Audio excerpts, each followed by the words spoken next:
Yang akan kita kejar itu adalah profil pelajar Pancasila. Ini yang akan kita cari. Itu ada di tengah-tengah, kan Pak Bu ya. Ini akan kita tuju karena ini merupakan turunan dari tujuan pendidikan nasional. Dari profil pelajar Pancasila lahirlah CP, capaian pembelajaran pengganti KIKD. Dari CP ini Bapak Ibu menurunkannya menjadi alur tujuan pembelajaran atau ATP. Dari ATP Bapak Ibu kembangkan lagi menjadi modul ajar. Jadi apa kesimpulannya? Kalau Bapak Ibu membuat modul ajar, di dalamnya pasti ada profil pelajar Pancasila, ada CP, ada ATP. Nah, otomatis ya. Nah. Struktur modul itu seperti ini komponennya. Ya kan? Ada informasi umum, kemudian ada komponen inti, ada lampiran. Informasi umum itu berisikan identitas sekolah, kompetensi awal, profil pelajar Pancasila, sarana dan prasarana, target peserta didik, dan model pembelajaran yang digunakan. Sementara kompetensi inti itu berisikan tujuan pembelajaran, pemahaman bermakna, pertanyaan pemantik, kemudian persiapan pembelajaran, kegiatan pembelajaran, asesmen, pengayaan dan remedial, refleksi peserta didik dan guru. Kemudian ada lagi lampiran. Lampiran itu ada 4. Pertama, lembar kerja peserta didik, bahan bacaan guru dan peserta didik, glosarium dan daftar pustaka. Rumit, banyak, kan gitu. Saya tidak sanggup buat banyak-banyak Pak, bikin saja yang sederhana.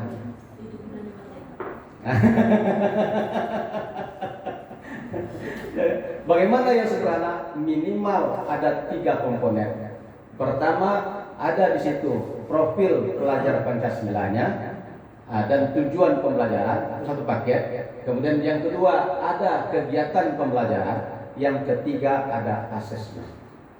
Jadi kalau Bapak Ibu ingin memodifikasi modul menjadi sederhana, minimal harus nampak profil pelajar Pancasila dan tujuan pembelajarannya, kemudian nampak kegiatan pembelajarannya, dan nampak asesmen atau penilaiannya. Itu kalau ini sederhana. Nah, ini silahkan juga dibaca ya. Nah, Bapak Ibu baca sendiri. Saya ingin tuntaskan dulu sampai ke rapor. Setelah itu nanti baru kita praktek jelaskan proyek penguatan profil pelajar Pancasila, dan Bapak Ibu praktekkan sekali. Karena itu yang paling banyak bermasalah saya lihat. Proyek diulang, proyek Jawa, kan? Tapi tidak selesai. Saya aja bingung. Mari kita masuk kepada pembelajaran. Sudah berarti kan Bapak Ibu ya, sudah jelaskan tentang CP, tentang ATP, kemudian tentang modul ajar. Kita masuk sekarang kepada penilaian. Di kurikulum Merdeka, penilaian itu disebut dengan asesmen. Yuk kita tinggalkan istilah evaluasi. Ya kan, tidak ada evaluasi. Di kurikulum 2013 kita punya 3 jenis penilaian. Ada penilaian harian atau ulangan harian, dan ada penilaian tengah semester atau ujian tengah semester. Ada lagi penilaian akhir semester atau kita sebut dengan UAS, ujian akhir semester. Ya, sementara apa yang terjadi di penilaian kita sekarang di K13, Bapak Ibu itu menilainya berat ke kiri. Nih. Kenapa? Assessment of learning.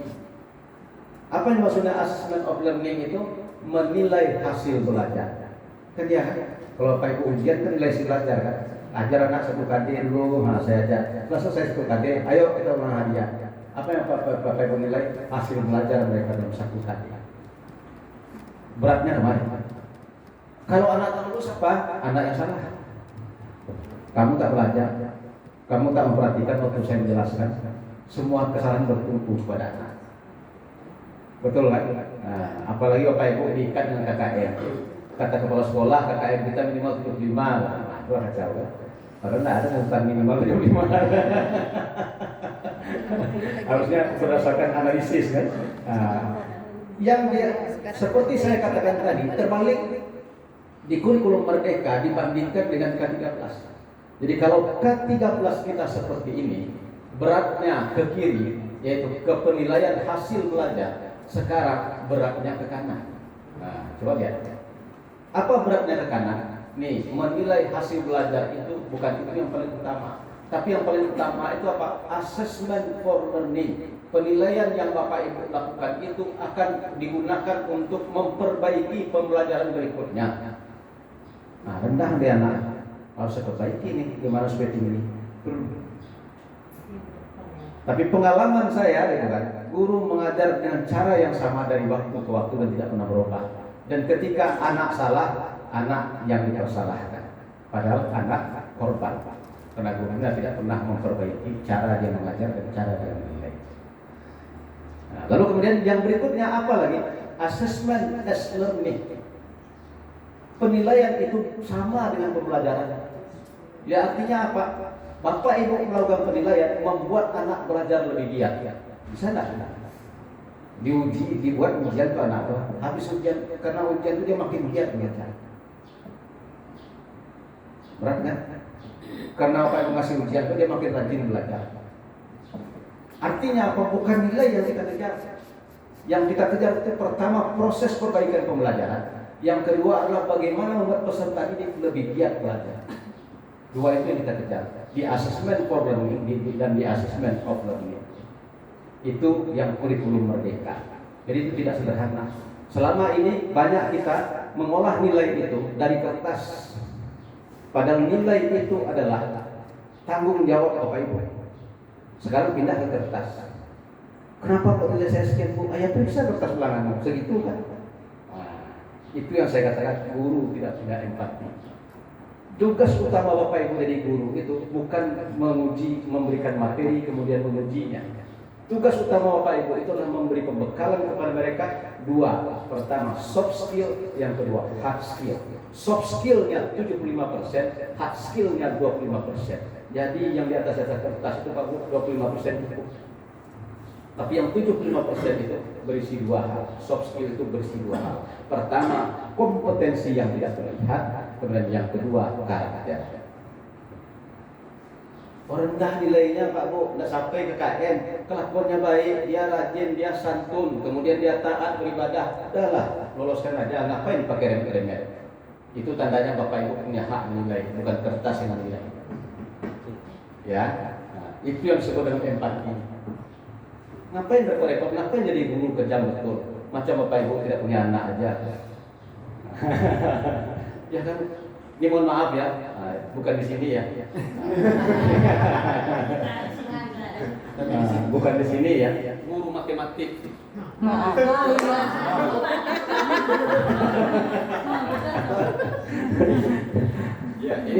Makanya saya katakan bukan di sini. Guru matematik. Sekali dia memberikan ujian, separuh orang yang lulus. Yang lewat KKM 50%. Ini anak 300 nih, 300 yang ujian dengan dia. Bayangkan di sekolah besar, di sekolah negeri 300 kali ujian, 150 gagal. Ya, dengan berdarah dingin dia pun mengeluarkan pengumuman dan tempel di papan tulis pengumuman nama 150 remedial tanggal sekian. Datang anak itu 150 orang, ujian 150, dan 150 itu lulus lagi separuhnya, 75 tersisa. Dipanggil lagi yang kedua, remedial 75. Nah, 75 dipanggil tuh, datang separuh lagi, 35 orang datang. Ujian yang 35 orang ini separuh yang lulus. Buat lagi remet yang ketiga, tak ada datang satu pun. Nah, mau aku datang lagi. Pertanyaan saya untuk apa itu dibuat? Menurut saya itu dibuat karena akan membuat anak stres, gurunya juga stres. Jadi kalau bekerja jangan bikin stres diri sendiri Pak Bu. Bersenang-senang sudah. Mari kita bergembira, mari kita bersenang-senang, nikmati hidup ini. Sudah merdeka. Itu ya. Itu tanda merdeka. Guru terjajah oleh perasaannya. Kenapa? Karena dia sudah melepaskan haknya sebagai penilai kepada kertas. Itu ingat baik Pak Bu. Jadi jangan dilepaskan hak Bapak Ibu kepada kertas. Nilai di rapor Bapak Ibu itu hanya sekedar angka. Seberapa betul hebatnya?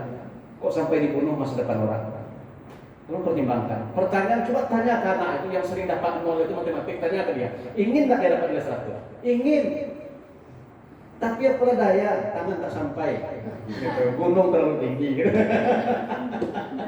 Kan dia kan? Dan ingat, setiap orang lahir dengan bakatnya. Setiap orang lahir dengan potensinya. Kalau dia tak pandai matematik, bukan berarti dia bodoh. Jangan-jangan dia yang jadi presiden nanti. Nah. Tuh, Pak Bo, tolong pikirkan. Yang menguasai dunia ini bukan orang matematik. Coba Pak Ibu cek, yang menguasai dunia ini adalah orang bisnis, pedagang. Itu yang menguasai dunia. Bukan presiden, bukan Kapolri, bukan orang pintar. Nah, ini yang saya ingatkan kepada Pak Ibu ya. Maka jadilah guru yang sebenarnya seperti saya katakan tadi, dua aja yang penting. Pertama bisa jadi teladan, yang kedua punya empati, perasaan. Nah, ini yang terkait dengan penilaian, Bapak Ibu ya. Kalau saya ambil. Nah, kemudian bagaimana melakukan penilaian? Karena tadi berubah paradigmanya, gitu kan? Timbangannya yang semula berat ke kiri menjadi berat ke kanan. Kayak gitu tadi kan? Nah, mari kita lihat. Ada dua jenis penilaian yang sering kita lakukan. Pertama, penilaian tidak tertulis. Yang kedua, penilaian tertulis. Kalau saya tanya ke guru-guru, Bapak Ibu membuat penilaian tidak tertulis? Iya Pak. Apa itu? Jawabnya pasti tanya jawab Pak. Nah, itu yang paling gampang. Apa itu tanya jawab? Guru bertanya, murid menjawab. Sederhana aja. Padahal coba Bapak Ibu pelajari, cari konsep teorinya gitu. Ternyata ya, tanya jawab itu bukan sekedar guru bertanya, peserta didik menjawab. Bukan sekedar itu. Sudah direncanakan dan itu rumit menurut saya. Kenapa rumit? Saya mengajukan pertanyaan nomor satu, ini pertanyaannya. Kemudian kemungkinan jawabannya ada dua. Pertama dijawab benar, kedua dijawab salah.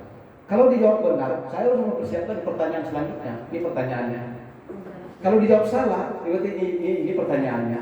Nanti ini jadi cabang dua lagi, benar, salah. Ada lagi pertanyaan susulan. Rumit kan? Siapa yang buat seperti itu? Alhamdulillah tak ada yang bikin. Jadi saya ingat aja, makanya definisinya begitu kan. Saya bertanya Pak, murid menjawab, tapi sudah saya jawab. Ya sudah ada apa-apa. Nah, ini kebiasaan kita ketika menilai dengan tes lisan. Di kurikulum Merdeka bukan ini yang paling utama. Boleh tes lisan, tapi jadikan ini pilihan terakhir. Jadi kapan penilaian tidak tertulis dilakukan? Diambil nilai sebaiknya dari diskusi kelas. Kalau dia pembelajaran bahasa berarti dari drama. Kalau dia pembelajaran kejuruan yang bisa buat produk atau IPAS dari produk. Kemudian kalau yang lain-lain misalnya dari presentasi. Inilah urutannya. Ya, ketika Bapak Ibu melakukan penilaian tidak tertulis. Jadikanlah tanya jawab menjadi alternatif terakhir. Itu di penilaian tidak tertulis. Kita lanjut penilaian tertulis. Nah, kalau saya menanyakan penilaian tertulis juga seperti itu. Bapak ujian semester pakai tes tertulis Pak? Oh iya Pak, kami pakai Google Form. Kan ininya tak tahannya kan. Canggih kami kan Pak. Oh iya. Tapi apa yang Bapak pakai? Jawabnya yang dipakai itu tidak canggih. Yang saya pakai Pak, kuis pilihan ganda. Nah, ada gunanya Google Form. Iya kan? Kenapa? Karena kata kurikulum Merdeka, kalau Bapak Ibu melaksanakan penilaian yang tertulis, yang paling bagus untuk penilaiannya adalah refleksi. Refleksi. Jadi berikan kertas satu lembar. Kita sudah belajar satu semester. Kamu tuliskan apa saja yang kamu dapat, apa saja yang membingungkan kamu, apa saja yang tidak kamu dapat. Siap-siap sakit hati.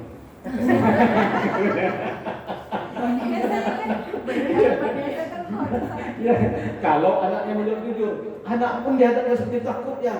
Kalau saya jawab begini nanti tersinggung guru. Karena tadi murid datang ke sekolah bermaksud menyenangkan hati guru.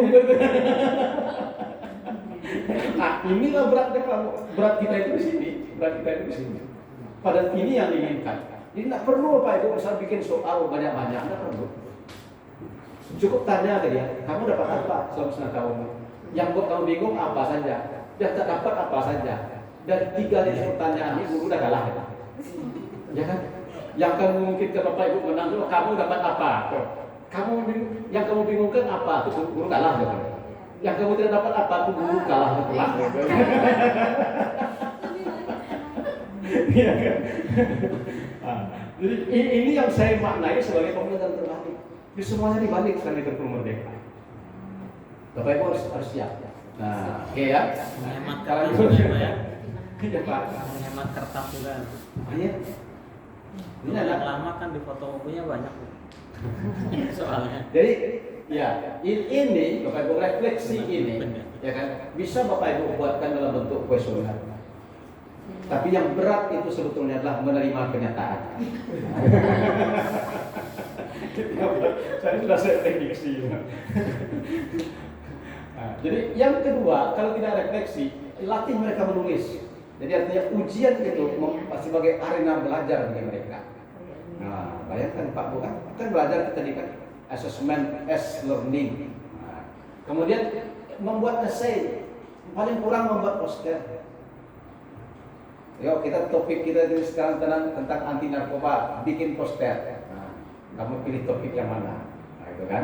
Nah, ini problemnya atau perbedaannya dengan kurikulum 2013 hanya masalah prioritas. Jadi kalau di K13 prioritas penilaian kita ada di sini, kalau di kurikulum Merdeka prioritas kita ada di sini. Oke, saya lanjut SMK, kas SMK Pak Ibu sudah tahu, ngolah rapor. Jadi hakikatnya ada 3 asesmen di kurikulum Merdeka. Pertama namanya asesmen diagnostik. Asesmen diagnostik ini dilakukan di awal tahun sebelum anak belajar.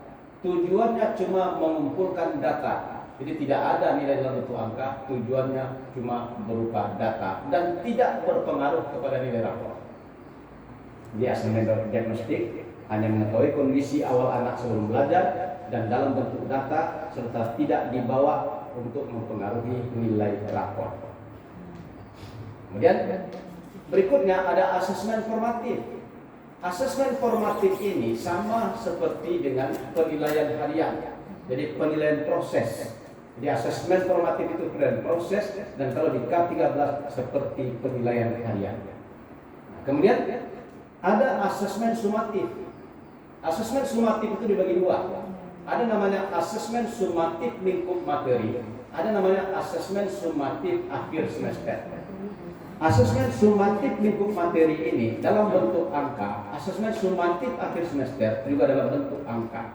Jadi yang 3 ini, asesmen formatif, asesmen sumatif lingkup materi, dan asesmen sumatif akhir semester, inilah yang diolah menjadi nilai rapor. Nah, kita lihat ya, apa bedanya dengan K13? Bedanya adalah asesmen formatif boleh dalam bentuk angka, boleh dalam bentuk catatan, atau gabungan angka dan catatan. Berarti ada 3 model penilaiannya. Dalam bentuk angka, dalam bentuk catatan, dalam bentuk angka dan catatan. 3 kemungkinan. Bebas, terserah guru mau seperti apa. Sementara di kurikulum 2013, ya kan, untuk yang penilaian harian wajib dalam bentuk angka. Ya kan? Ada Bapak Ibu yang UH-nya pakai catatan nilainya, enggak kan? Angka. Nah, dalam bentuk angka.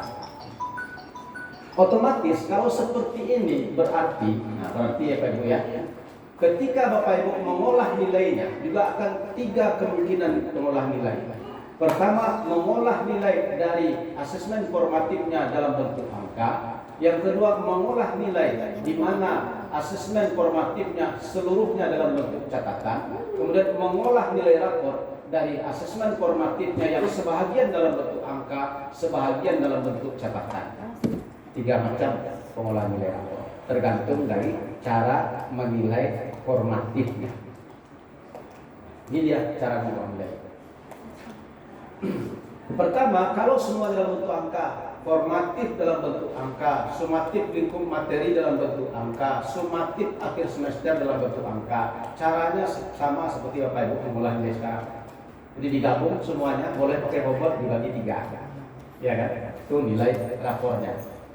Nah, bagaimana kalau nilainya sebagian dalam bentuk angka, ya nilai formatifnya atau nilai hariannya, sebagian dalam bentuk angka dan sebagian lagi dalam bentuk catatan. Nah, caranya adalah bahwa yang angka digabung sama angka. Jadi nilai angka yang sebagian tadi tetap diambil, digabungkan dengan sumatif lingkup materi, digabungkan dengan sumatif akhir semester, boleh dibobot dibagi 3. Itu jadi angka di rapor. Sementara catatan tadi dirumuskan menjadi 2 kalimat. 1 kalimat yang positif, ya, menyatakan apa yang dia buat, apa yang dia peroleh. Yang kedua kalimat yang negatif, pembinaan apa yang dia perlukan dan hal apa yang harus dia tinggalkan. Nah, jadi ada deskripsi kompetensi. Kemudian yang ketiga, bagaimana kalau formatifnya tidak dalam bentuk catatan? Berarti yang diolah dari nilai rapor hanya sumatif lingkup materi ditambah dengan sumatif akhir semester. Tidak ada nilai harian yang angka. Sementara yang catatan-catatan selama 1 semester di penilaian formatif tadi, karena tidak ada angka, itu juga diringkas dari 2 kalimat. 1 positif, 1 negatif.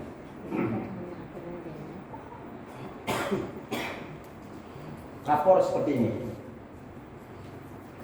Kurang jelas ya, Bapak Ibu bisa lihat nanti di panduan.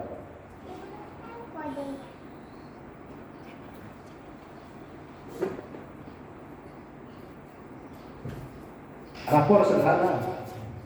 Bapak Ibu lihat. Ini mata pelajaran, ya kan? Ini mata pelajaran. Kemudian ini angka dalam puluhan, hanya 1, tidak ada KKM. Nah, tidak ada KKM. Standarnya bagaimana? Standarnya guru yang menentukan. Dari mana dia ambil standarnya itu? Dari pencapaian tujuan pembelajaran. Jadi tidak ada kriteria ketuntasan minimal. Hakikatnya itu ada ketuntasannya ada di tujuan pembelajaran. Tahun lalu itu ingin diluncurkan istilah kriteria ketuntasan tujuan pembelajaran itu. Saya termasuk yang menentang. Kenapa saya tentang? Nanti itu jadi pengganti KKM. Ya, nanti itu akan dimanipulasi lagi supaya tinggi. Sekarang kita kembali ke guru. Kalau belajar matematika, Bapak Ibu gurunya menganggap 50 sudah cukup, ya 50 naik. Ngapain repot? Nah, itu ya. Lalu kemudian berikutnya yang sebelah kanan ini adalah catatan deskripsi kompetensinya. Jadi Bapak Ibu bisa lihat kalau ini kosong, yang ini berisi, berarti ini bukan nilai bukan tak masuk, tapi memang tidak ada catatan deskripsi kompetensi karena seluruh penilaian dalam bentuk angka. Ya kan? Tapi kalau yang pakai catatan sebagian akan ada di sini. Pakai catatan seluruhnya akan ada di sini. Paham ya perbedaan rapor? Di kurikulum Merdeka rajin-rajinlah memberi umpan balik, ya kan? Jangan pelit pengujiannya. Nah itu intinya, supaya dia semangat belajar. Lalu kemudian ini contoh praktik baik memberikan umpan balik ada 5 tingkatan. Bapak Ibu silakan baca saja nanti. Kemudian mari lihat kriteria kenaikan kelas. Ada yang aneh di sini. Apa yang aneh? Kriteria kenaikan kelas kita, nah, yang biasanya kehadiran itu nomor 1. Hadir minimal 90%. Ya kan? Sekarang tidak. Kehadiran yang terakhir. Saya beri contoh dari seperti yang tadi kan, anak yang sebenarnya tak masuk dia bisa 96, tapi dia sudah pandai cari duit, dia tetap terjaga dengan baik, menjalankan agama, tetap santun dengan orang tua, tidak terpengaruh oleh lingkungan. Wajar kan? Itu yang paling penting kan, bukan nilai di atas kertas. Lalu kemudian Bapak Ibu lihat bahwa inilah persyaratan untuk naik kelas. Jadi banyak kemungkinan, termasuk prestasi akademik dan non akademik. Kadang-kadang kita terlalu kejam. Ada seperti itu sekolah terlalu kejam. Saya tidak usah sebutkan nama sekolahnya. Ini terjadi sekitar 3 tahun yang lalu. Jadi adalah anak atlet judo Pak. Lalu kemudian dia pun lolos seleksi untuk TC dulu ke Jakarta 3 bulan. Kemudian kalau dia lolos dia akan berangkat mewakili Indonesia di tingkat ASEAN. Karena dia lolos 3 provinsi, pergi ke Jakarta TC 3 bulan, berarti meninggalkan sekolah 3 bulan. Tapi memang belum rezeki dia, nasib ketika seleksi dia kalah. Akhirnya dia balik lagi ke Pekanbaru, masuk lagi sekolah. Nggak ada gurunya yang senang, nggak ada gurunya yang memuji, nggak ada gurunya yang menghibur karena dia gagal. Semuanya menyalahkan dia. Nah, 3 bulan kau pergi kan tinggalkan sekolah, apa yang kau dapat? Nah, apa hubungannya dengan mata pelajaran? Nggak ada yang dapat mereka bukan? Itu yang terjadi. Lalu apa yang terjadi lagi ketika kenaikan kelas dia divonis meninggal? Lalu ada salah seorang guru, bukan salah guru olahraganya, ketika diputuskan itu tinggal gitu kan, dalam rapat sudah selesai, guru olahraganya telepon saya. Waktu itu saya telepon ke sekolahnya, batalkan keputusan tentang itu, naikkan anak. Kenapa? Karena dia sudah berprestasi non akademik. Prestasi non akademik itu sama harganya dengan akademik. Kalau ingat ya Pak Bu ya, di prestasi non akademik itu harganya sama dengan akademik. Kalau ada anak sudah menang dia lomba tahfiz misalnya dari SMK Nensa, naik kan? Yang tengok angka lagi. Jadi rapat tuh apa itu yang pertama tuh. Siapa yang tersangkut? Nih, ini list tersangkut. Tengok, nah itu prestasinya ini tuh naik, tips saja naik. Nggak usah lagi banyak-banyak cerita. Kenapa kena non akademik setara dengan akademik? Tengok ya, prestasi Zulfi. Ada pertanyaan sampai sini ada pertanyaan? Belum ada yang bertanya. Saya ya juga. Silakan kalau ada yang bertanya.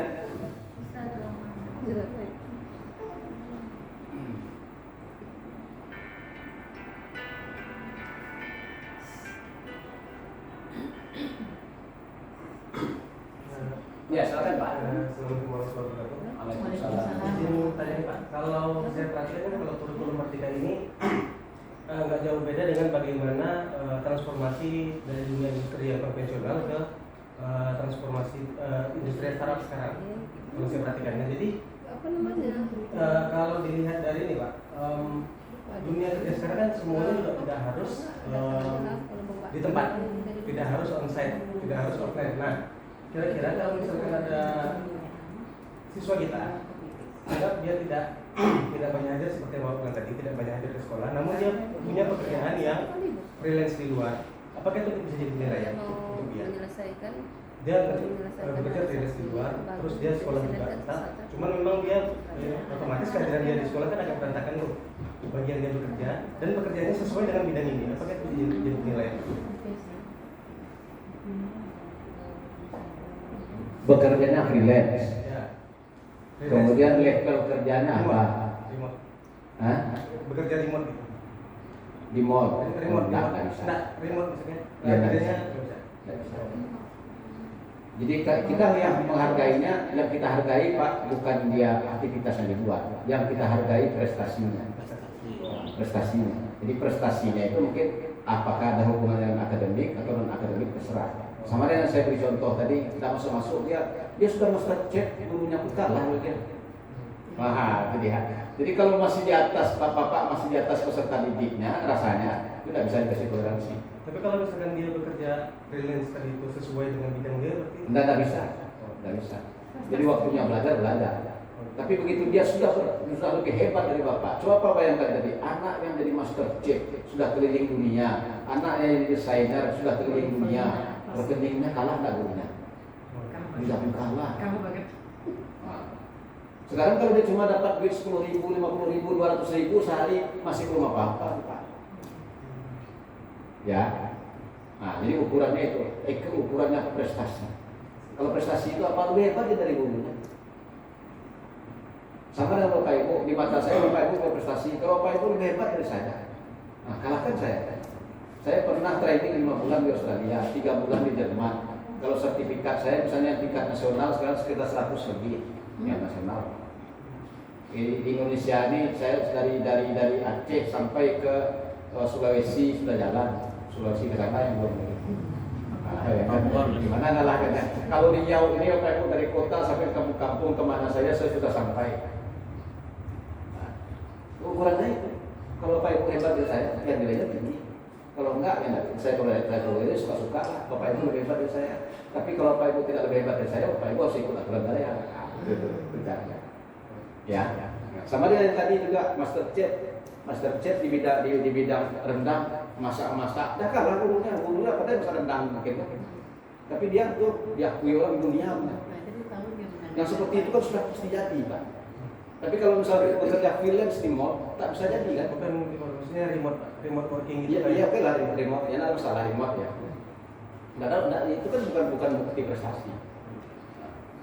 Prestasinya itu yang kaitannya banyak mengharumkan nama Iya, pokoknya terserah lah Pak, mau mengharumkan nama siapa, terserah. Yang penting itu namanya. dua lingkupnya, akademik dan non akademik. Ya, Tidak pun berhubungan dengan mata pelajaran kita akui.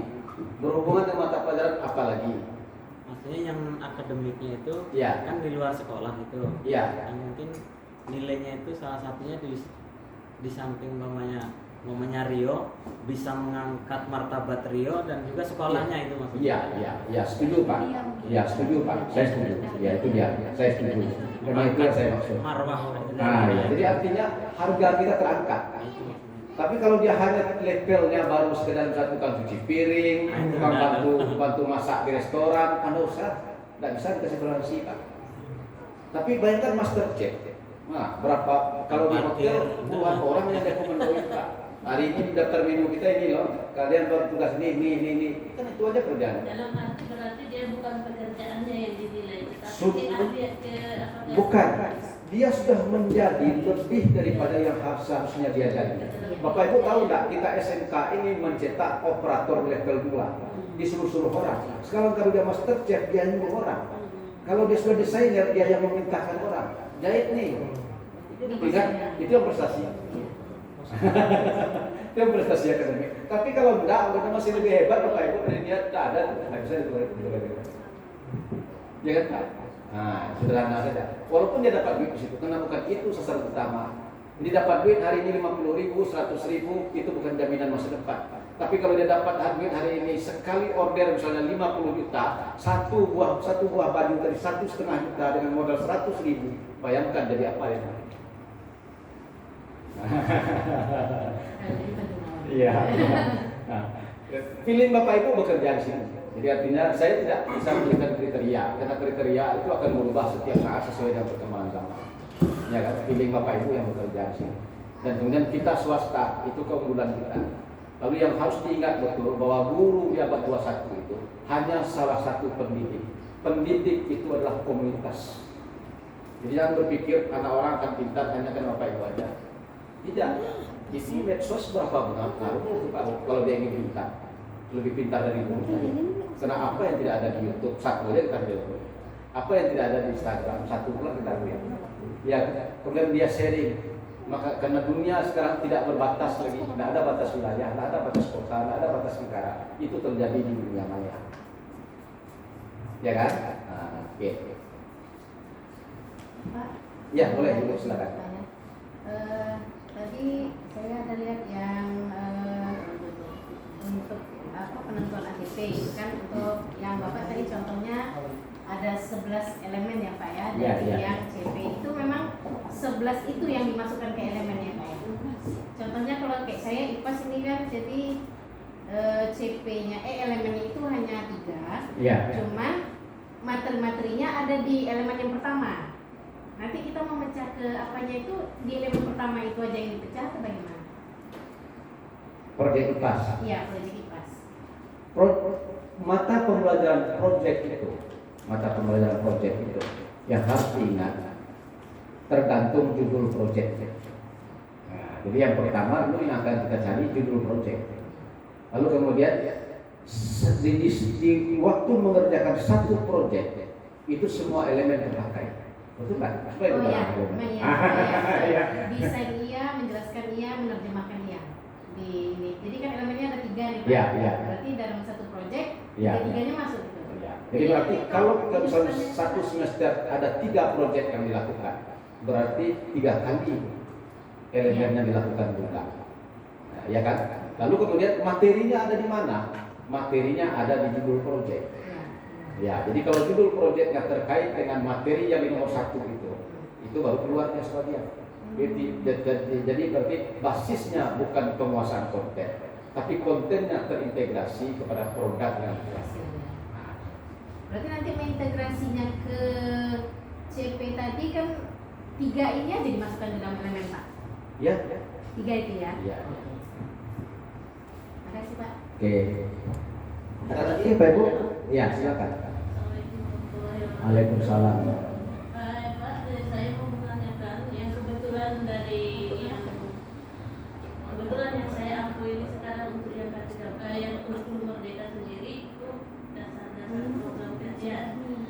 Yang saya mau tanyakan sama Bapak, kan kita ini untuk segi buku belum ada untuk dasar program kerja. Kebetulan saya di Fakultas Keuangan Lembaga yang di jurusan Investasi Lembaga. Yang mau saya tanyakan untuk menyusun CPN ini, kira-kira dari mana saya sementara kalau yang saya pahami di kurikulum Merdeka itu bahwa ini ada tergantung kepada lingkungan saja, kemudian kemampuan dari fasilitas sarana prasarana katanya kan.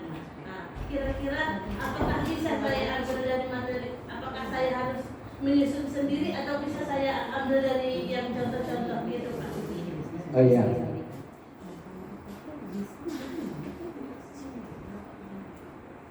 Kita kan punya ini, Bapak Ibu ya. Ya.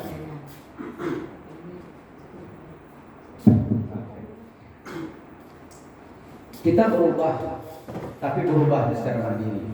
Kan itu kan? Kalau berubah secara mandiri, Bapak Ibu jangan mikirnya terlalu tinggi-tinggi.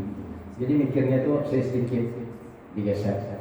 Lalu bagaimana cara menggesernya? Caranya begini, kalau Bapak Ibu misalnya punya sebuah bahan yang jadi rujukan, yang sudah dipakai orang, misalnya SMKPK, yang sudah ada di misalnya di perangkat ajar Kemendikbudristek. Kalau Bapak Ibu merasa berat, dia diringankan, dikurangi. Pakai itu, jadi boleh caranya dengan Bapak Ibu langsung pakai itu semua bahan sesuai dengan kebutuhan Bapak Ibu, atau Bapak Ibu boleh kurangi, atau istilahnya itu diadaptasi atau dimodifikasi. Jadi boleh, tidak ada masalah. Jadi jangan berpikir berat-berat dulu, yang penting berubah suasananya dulu. Suasana terima dulu prinsip-prinsip kurikulum merdeka yang akan kita implementasikan. Jadi jangan berat di konten, tapi sebaiknya berat di penguasaan kompetensi. Jangan berat di konten, tapi berat di penguasaan kompetensi. Saya ulang sekali, jangan berat di konten, tapi berat di penguasaan kompetensi. Apa maksudnya itu? Berat di konten itu berat di buku. Berat di kompetensi itu apa? Anak melakukan proyek pekerjaan yang setiap aktivitas belajar yang itu ada dalam kehidupan saya. Bagi mereka itu lebih menarik. Jadi prinsip kurikulum merdeka itu salah satunya adalah Bapak Ibu cukup mengajarkan sedikit tetapi mendalam. Nah, itu disebut tidak berat di konten tapi berat di kompetensi. Ya Bu ya, merdekanya sama. Ada lagi Bapak Ibu sebelum kita lanjut? Kalau tidak, saya lanjut ke kita tinggal ini dulu karena sudah secara teori, walaupun saya ringkas, kalau secara maraton, saya sudah sampaikan dari awal sampai ke rapornya. Saya balik sekarang ke ini proyek penguatan profil pelajar Pancasila, ya kan? Tadi kita sudah tahu bahwa profil pelajar Pancasila itu diturunkan dari tujuan pendidikan nasional. Ya kan? Lalu kemudian apa itu profil pelajar Pancasila? Ini dia. Ya tujuan Bapak Ibu mengajar itu sebenarnya adalah untuk membuat anak itu jadi pelajar sepanjang hayat yang kompeten, berkarakter dan berperilaku sesuai dengan nilai-nilai Pancasila. Jadi kompeten, punya karakter, perilakunya sesuai dengan nilai Pancasila. Itu yang diinginkan di dalam proses pembelajaran. Mari kita lihat struktur yang jadi problem sekarang, gitu kan? JP total kita ada di kolom sebelah kanan. Agama itu 3 JP, pendidikan Pancasila itu 2 JP di sini. Tapi diambil 20-30% untuk proyek, ya kan? Kemudian yang tinggal ini untuk yang intrakurikuler, untuk yang menyelesaikan CP, yang tinggal ini. Sementara ini dalam pelaksanaannya tidak boleh berisi konten, artinya tidak boleh memaksakan konten intrakurikuler. Ya kan? Nah, bagaimana menyelenggarakan alokasi proyek penguatan profil pelajar Pancasila yang 1 tahun di kelas 10 jumlahnya 288 JP. Jadi jumlahnya 288 JP setahun. Kemudian kita lihat setahun berapa DP kita? 1656. Kemudian berapa jumlah yang akan efektif untuk intrakurikuler guru mengajar materinya? 1368. Kalau dia 1656 kita bagi 36, berapa itu Pak? Pak berapa DP? 1656 dibagi 36. 46 DP ya. Kayaknya 46. Coba dibagi. 1656 bagi 36 46 kan? Berarti 1 minggu JP kita 46. Ini tidak begitu jauh, tidak begitu berbeda dengan JP di K13. Jadi kenapa kok ada orang yang risau kehilangan JP katanya? Ya kan? Nah, ini dia Bapak Ibu. Jadi kalau dia 288 JP 1 tahun untuk proyek penguatan profil pelajar Pancasila, saya bagi dengan 36 berapa minggu? 288 sekitar 8 minggu. Iya kan? 288 bagi 36 8 minggu. Jadi 8 minggu dari 36 minggu 1 tahun itu diambil untuk jam proyek penguatan profil pelajar Pancasila. Paham Bapak Ibu? Nah, jadi ngambilnya bukan salah satu, tapi semua. Di semua yang di tengah ini kita ambil, ya kan? Berarti jumlahnya setahun 8 minggu digunakan untuk proyek penguatan profil pelajar Pancasila. Dia tidak berdiri pada salah satu mapel, tapi seluruh guru mapel yang jamnya diambil akan terlibat di sini. Tidak boleh guru agama, saya sudah selesai ngajar intrakurikuler kok 90 jam proyek penguatan profil pelajar Pancasila, bukan urusan saya, tidak bisa. Harus ikut sebanyak 18 JP supaya terlengkapi JP-nya 108 setahun. Oke, saya lanjut. Dan nampak gambarannya sedikit ya. Nah, jam dulu saya lanjutkan lagi. Profil pelajar Pancasila profil itu artinya kompetensi. Jadi profil di sini bukan gambaran, profil di sini artinya kompetensi. Berarti profil pelajar Pancasila itu kompetensinya disebut dengan dimensi. Jadi kalau asal kompetensi turunannya pasti dimensi. Nah, dimensinya ada 6. Pertama, beriman bertakwa kepada Tuhan Yang Maha Esa dan berakhlak mulia. Kedua, berkebinekaan global. Ketiga, bergotong royong. Keempat, kreatif. Kelima, bernalar kritis. Keenam, mandiri. Ini 6 dimensi profil pelajar Pancasila.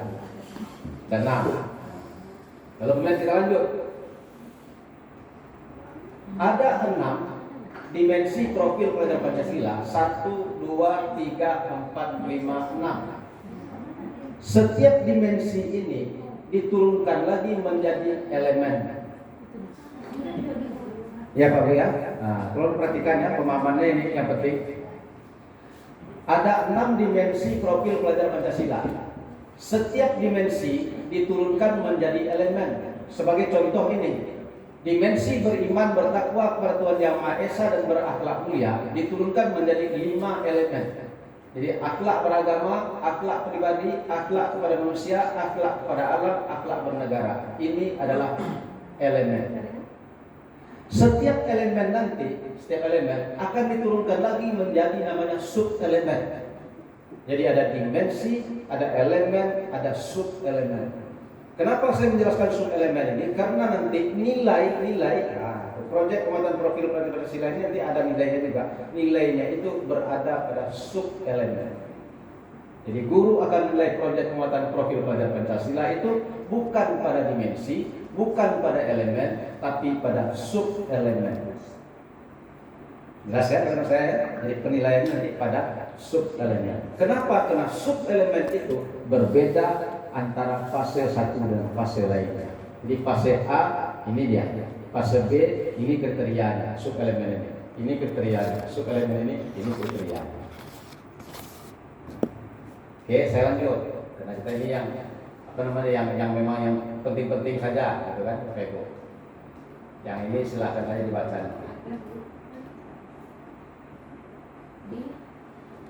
Siapa yang melaksanakan proyek? Pertanyaannya ya, siapa yang melaksanakan proyek? Yang akan mengampu proyek penguatan profil pelajar Pancasila itu adalah namanya koordinator proyek. Jadi koordinator proyek ya. Lalu kemudian koordinator proyek itu guru yang mana? Guru yang mana saja, tanpa memandang latar belakang kualifikasi akademik. Asal dia guru, dia boleh mengampu sebagai koordinator proyek. Jadi tanggung jawab seluruhnya proyek penguatan profil pelajar Pancasila itu ada di koordinator proyek. Koordinator proyek ini setara dengan 2 JP mengajar. Jadi siapa yang jadi koordinator proyek di satu kelas dia setara dengan mengampu 2 JP. Lalu kemudian bagaimana dengan guru mapel? Asal judul proyeknya terkait dengan mapelnya, maka guru mapel itu menjadi anggota tim fasilitasi. Jadi berarti ada koordinator proyek, ada tim fasilitasi. Koordinator proyek boleh guru mana saja, Tapi tim fasilitasi ini berisikan guru-guru yang dulu ketika proyek itu dilakukan ada hubungannya dengan materialnya. Misal, saya beri contoh, saya mengadakan proyek sekarang tentang sampah. Tiba topiknya sampah. Pertanyaannya, sampah berhubungan tidak dengan agama? Berhubungan. Kebersihan sebagian dari imam. Berarti guru agama di anggota tim fasilitas. Kemudian sampah berhubungan tak dengan pendidikan Pancasila? Berhubungan. Ya, gaya hidup bersih itu bagian dari karakter. Berarti oleh karena itu pendidikan Pancasila juga masuk. Kemudian berikut, sampah berhubungankah dengan pelajaran sejarah? Berhubungan enggak? Enggak lah, untuk apa pelajaran sejarah sampah? Itu macam-macam. Iya kan? Apa belajar sejarah sampah kan? Kan ada belajar sejarah sampah. Jadi hubungannya seperti itu, berarti tidak berhubungan. Berarti guru sejarah tidak menjadi anggota tim fasilitasi di situ. Itu caranya. Nah, ya kan? Sehingga terbentuklah ada koordinator proyek, ada tim fasilitasi. Orang yang inilah yang akan menyelenggarakan proyek penguatan profil pelajar Pancasila. Kita lanjut. Apa fungsi guru? Nih, perencana proyek, fasilitator, pendamping, coach, narasumber, supervisi dan konsultasi, moderator. Itu fungsinya. Tidak ada pengajar di sini kan? Tidak ada pengajar. Nah, mari kita lihat bagaimana mengatur waktunya. Kapan dilaksanakan proyek yang diambil 288 JP tadi? Nah, waktunya diatur seperti ini. Ada 3 kemungkinan pilihan waktu pelaksanaan proyek. Pertama, Bapak Ibu ambil 1 hari dalam seminggu. Ambil sehari dalam seminggu. Ya kan? Misalnya hari Jumat, di mana hari Jumat itu jamnya dikhususkan 1 hari untuk proyek. Tapi ini dihitung sebagai 8 JP. Disetara dengan 8 jam. 1 hari seminggu khusus untuk proyek.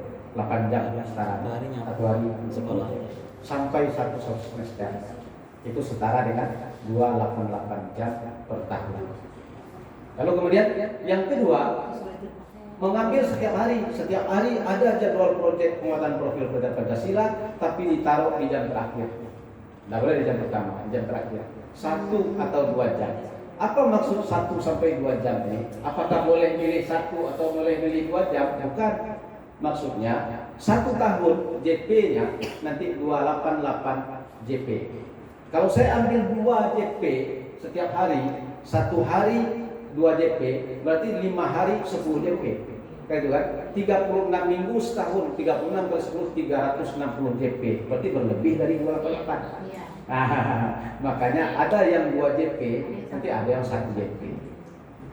Paham ya maksudnya ya? Nah, yang ketiga, melakukan pemadatan. Jadi di blok 1 waktu. Misalnya 2 minggu atau 1 bulan terserah, pokoknya di blok khusus untuk proyek saja. Itu namanya pemadatan atau blok semester atau blok tahunan. Jadi mari kita kalkulasi balik. 288 tadi sama dengan 8 minggu. Kemudian 8 minggu. 1 tahun berapa minggu? 36. Kemudian 1 semester berapa minggu? Nah, kalau Bapak Ibu bagi 2, 18.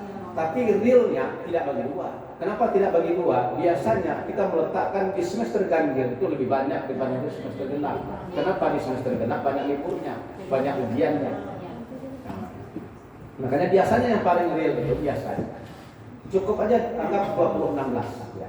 Jadi 20 di semester ganjil, 16 di semester genap.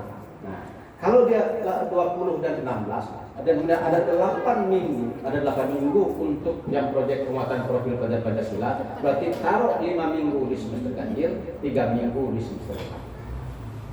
Ya, jadi berarti kalau sistem pemadatan 5 minggu untuk semester ganjil, 3 minggu untuk semester genap. Itu cara yang ketiga. Bapak Ibu mau milih cara yang mana? Terserah, sepakatilah. Ya kan, mana yang lebih mudah bagi Bapak Ibu. Nah, ingat, yang akan kita rancang total JP-nya 288 JP per tahun. melaksanakan proyek penguatan profil pelajar Pancasila itu pakai tema. Ya kan? Temanya ditetapkan pemerintah. Jadi ada 8 tema untuk tahun ini, ya kan? Sementara tahun lalu di SMKPK yang sudah jadi SMKPK tahun lalu, dia punya 9. Punya 9. Kita semua punya 8 tahun ini Pak Bu ya. Yang 8 itu nomor 1 sampai 7 adalah tema pilihan, yang 8 itu adalah tema wajib. Jadi bagi SMK itu ada tema pilihan, ada tema wajib. Tema pilihan saya ulang kembali nomor 1 sampai 7. Ini sama dengan SMA, SMP dan SD. Sementara nomor 8 tema wajib kebekerjaan. Saya merahkan yang ini nomor 7. Bapak Ibu lihat kan? Saya merahkan. Kenapa? Ini artinya untuk SMK tidak direkomendasikan memilih kewirausahaan. Kenapa? Karena akan dempet dengan mata pelajaran produk kreatif dan kewirausahaan. Namanya sekarang di kurikulum Merdeka proyek kreatif dan kewirausahaan. Makanya kita tak boleh milih nomor 7. Yang kita pilih itu nanti 1 sampai 6 pilihan, kemudian nomor 8 wajib. Nah, bagaimana menjalankannya? Menjalankannya seperti ini. Ini temanya, nah saya baca Bapak Ibu baca Tuhan Ibu. Jadi kalau gaya hidup berkelanjutan, nih kalau kearifan lokal, ini ruang itu. Jadi mau tari, mau misalnya apa vokal grup segala macam ada di sini. Yang ada hubungannya dengan ciri khas pokoknya daerah ya Pak Bu ya. Nah, nih. Berapa proyek profil penguatan pelajar Pancasila ya? Berapa jumlah proyek penguatan profil pelajar Pancasila yang dilakukan setahun? Diatur seperti itu. Jadi ada pengaturannya. Apa itu? Yang pertama, kelas 10. Kita mikirnya kelas 10 saja Pak Bu ya. 3 proyek, 2 dengan 2 tema pilihan dan 1 tema kebekerjaan. Jadi berarti kelas 10 ini target Bapak Ibu buat 3 proyek penguatan profil pelajar Pancasila. Dari mana 3 proyeknya itu? 2 dari tema pilihan, 1 dari tema kebekerjaan. Apakah harus saya buat sendiri Pak Bu? Kalau sanggup ya. Kalau tak sanggup jangan dipaksa. Nah itu kan. Jadi berarti Bapak Ibu akan diberikan jalan. Kalau ingin melaksanakan proyek ini, karena Bapak Ibu belum sanggup bikin sendiri, ya Bapak Ibu adaptasi atau modifikasi yang sudah ada. Oke ya, jadi tidak usah pusing, gampang kok. Ingat ya, proyek kita jumlahnya 3 setahun ini berarti 2 tema pilihan, 1 tema kebekerjaan. Temanya itu yang ini, Bapak Ibu pilih yang mana terserah ya. Ini tema, nah ini kita lihatkan tadi. Ini tema. Ya Bapak Ibu mau pilih mana? Putuskan sekarang. Kita sudah mulai belajar. Bapak Ibu yang mana? Yang ini wajib. Yang 2 lagi Bu, yang mana? Yang merah. Yang merah boleh. Merah sama 7 sama 8 tuh wajib ya? Yang merah tuh ada gantian. Yang merah nggak boleh, nomor Nah, 1 ya kan? itu balik Nanti nomor 1. hari ini harus putus Bapak Bu karena nanti kita Gaya. ya habis ini, habis apa misalnya habis istirahat isoma, kita Bapak Ibu langsung praktek abjadnya. Saya ingin dia. Makanya kita berkelompok nanti. Ya kita ada berapa orang semua Bu? Ada berapa orang semua? 14. 14 berarti kita bagi itu 6 tambah 1 kita bagi 7. 22 bahas 1. 22 bahas 1. Saya programnya kita siapkan. Pak nanya Pak. Ya. Jadi ini di dalam satu sekolah ini hanya pilih satu pemain kearifan lokal atau per fase nih Pak? Yang ini. 1. Tapi tadi kelas 10 kelas 3. Oh. Dan apanya? Nah ini yang pilihannya sudah 1 sampai 6. Yang pilihan ini kan ada 6 nih. Yang 7 ini tidak masuk ya. Ada 6. Bapak Ibu pilih 2 di sini. Yang 2 itu yang mana? Nah itu yang saya tanya. Kalau ini wajib, sehingga jumlahnya semuanya 3. 1 tahun 3. 1 tahun ya, 1 tahun 3 proyek. Jadi setiap mapel itu boleh berbeda pilihan atau harus sama? Nah ingat apa yang saya katakan tadi. Proyek tidak ada hubungannya dengan mapel. Wah, ya kan? Ingat lah. Sekarang makanya proyek, sekarang kita bicara proyek. Mapel lupakan. Tapi guru mapel terlibat. Di mana kena 18 JP diambil. Di mana terlibatnya tim fasilitasi. Kalau judul proyeknya cocok. Nah, kan? Dah Bu. Nah, jadi kita tidak bicara CP mata mapel lagi nih. Karena di sini tidak akan mengajarkan CP mapel. Kalau pernikahan. Oh berarti nanti Pak istilahnya gini Pak, ketika dia kan dari biaya sampah itu kan berarti IPAS itu kepada guru yang berkaitan. Kalau umpamanya Di IPAS mapel. Jangan bandingkan dengan mapel. Saya ingatkan ya kawan-kawan, ini proyek co-kurikuler, bukan intrakurikuler. Mapel intrakurikuler. Jadi jangan bandingkan. oh jadi tergantung tema nanti itu. Iya. Jadi proyek tema. Berarti mana Proyek yang kita tak berkaitan? bicara CP. Proyek tinggalkan mapel. Jadi intrakurikuler tinggalkan. Ya intrakurikuler tinggalkan. Tapi gurunya harus ikut. Kenapa? Karena jamnya diambil. Ya. Makanya ini saya tinggal di belakang. Enggak saya campur aduk supaya Bapak Ibu tahu bahwa ini beda. Oh, Pak, Ya. kalau umpamanya kayak gitu, ketika kita membuat satu proyek, koordinasi tetap berarti satu guru ya. Ya, koordinator proyek. Fase itu berarti satu koordinasinya. Atau apakah Ingat, jangan bicara fase. Ini bukan mapel. Oh iya. Jadi ketika kita merencanakan satu proyek itu nanti, Ya. koordinasinya ditentukan Di tangan koordinator proyek di tangan koordinator bersama-sama dengan tim fasilitasi. Apakah fasilitatornya ini bisa berbeda-beda ketika dia memilih untuk proyek pertama nanti kan sudah berkaitan nanti kan? Nah sekarang, pemahamannya dulu. Saya ya cerita ini lah. Ibu mikirnya terlalu rumit sih. Terlalu rumit kok, pusing sendiri nanti. Sekarang gini ya, kita mau bikin proyek, saya koordinator, ya kan? Proyek saya ini tentang sampah, Ibu guru agama, ya kan? Ada hubungan agama? Ada. Ibu dia anggota tim saya, namanya tim fasilitasi. Nah, kemudian ada hubungannya dengan bahasa Indonesia? Ada kan? Diskusi apa? Nah, buat karya ilmiah. Berarti ibu guru bahasa, ibu anggota tim saya. Lalu kemudian ada hubungannya dengan pendidikan Pancasila, ibu guru pendidikan Pancasila ada. Jadi saya punya anggota 3 tim, saya koordinator. Ya. Nah, lalu kemudian duduklah saya. Tema mana yang kita pilih? Ini ada 6 tambah 1 yang wajib kebekerjaan dah wajib kita pilih. Tinggal yang 6 pilih 2. Kita kemudian sama-sama sudah pilih. Sudah pilih, sepakat kita pilih 3 proyek. Ya kan? 3 proyek. Nah, yang 3 proyek setelah kita pilih ini. Lalu kemudian JP-nya berapa? Kita bagi jam. Setelah kita bagi jam JP-nya, berarti saya lanjutkan aja lagi dulu ya. Itu yang supaya clear. Kena arahnya ke sana nanti.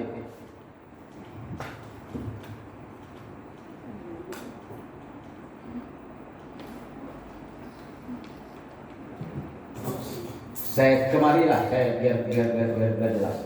Setelah tadi saya sebagai koordinator dan kemudian ada tim fasilitasi, kami merancang alokasi waktu dan dimensi profil pelajar Pancasila. Jadi saya pilih tadi misalnya nomor 1 gaya hidup berkelanjutan. Gaya hidup berkelanjutan ini kita ingin membuatnya dari dimensi yang mana? Karena dimensinya ada 6. Ingat kan dimensi ada 6 tadi, beriman, bertakwa kepada Tuhan Yang Maha Esa, berkepentingan global, sampai ke mandiri. Nah, ya kan? Sampai ke mandiri. Jadi tidak semuanya kita ambil. Kalau semuanya boleh, tapi terlalu rajin kita pusing sendiri, ambil ada 2 dimensi. Berarti tetapkan dimensinya ada 2. Waktunya tadi 288 JP, 288 JP setahun. Proyeknya 3. Kita bagi 3 aja 288 JP itu. Terserah kita bagi 3. Mau 100 tambah 88 boleh. Mau dibagi 3 betul boleh. Terserah. Pokoknya kita bagi waktunya untuk 3 proyek setahun. Ya kan? Nah, lalu lanjutnya kita lakukan pemilihan tema umum. Itu yang tadi tema umum. Kita pilih yang mana? 2 tema pilihan, 1 tema wajib.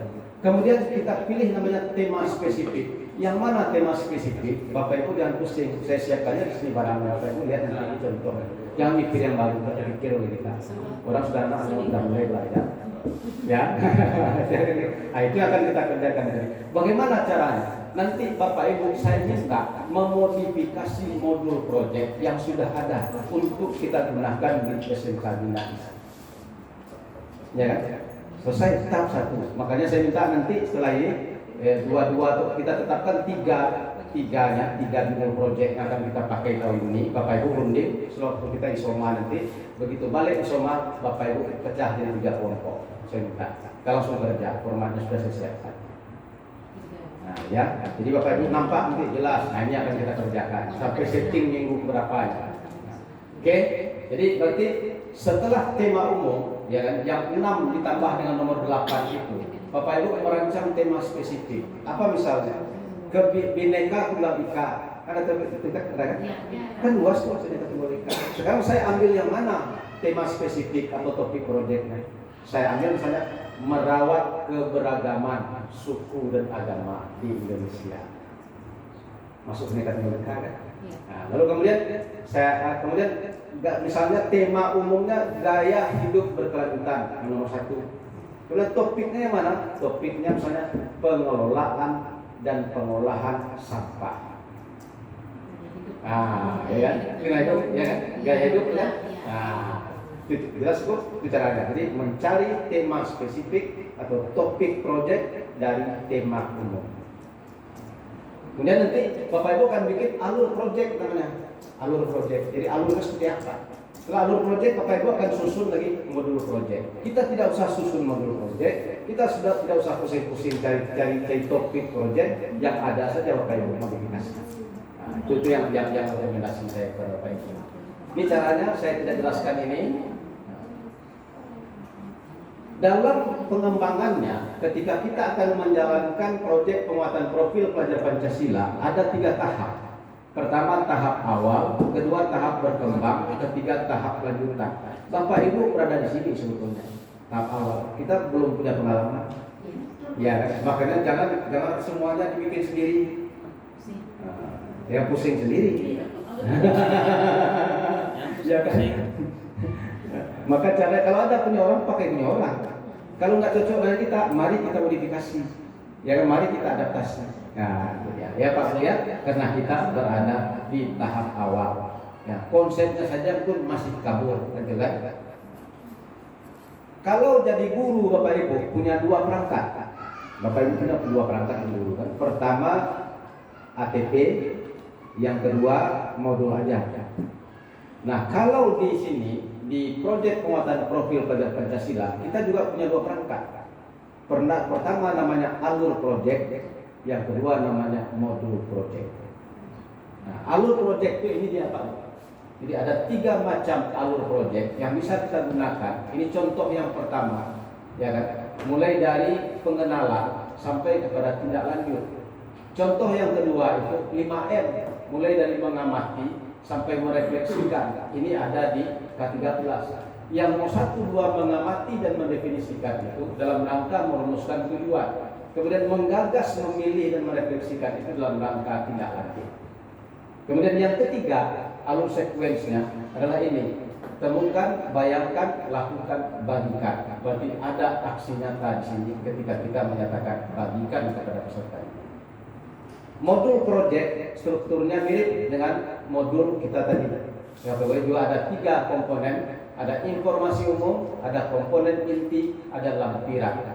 Tapi ingat, kalau kita bicara proyek penguatan profil pelajar Pancasila, modul proyek minimal berisi apa dimensi profil pelajar Pancasilanya, kemudian bagaimana alur kegiatan proyeknya, dan kemudian setelah itu bagaimana asesmennya atau penilaiannya. Cukup 3. Oke. Rapor. Nah, ada rapornya juga Pak Bu mungkin. Jadi anak-anak kita itu menerima 2 jenis rapor. Pertama rapor akademik, nilai mapelnya seperti biasa, nilai kemajuan belajar. Yang kedua ada rapor proyek penguatan profil pelajar Pancasila. Jadi kalau rapor proyek penguatan profil pelajar Pancasila itu nanti isinya pakai kode warna. Tuh, Bapak Ibu lihat kan, ada yang warna merah, ada yang warna hijau, ada yang warna biru, gitu kan. Ada 4 kode warna kalau saya tidak salah. Jadi dari tidak berkembang, mulai berkembang, berkembang sampai sangat berkembang.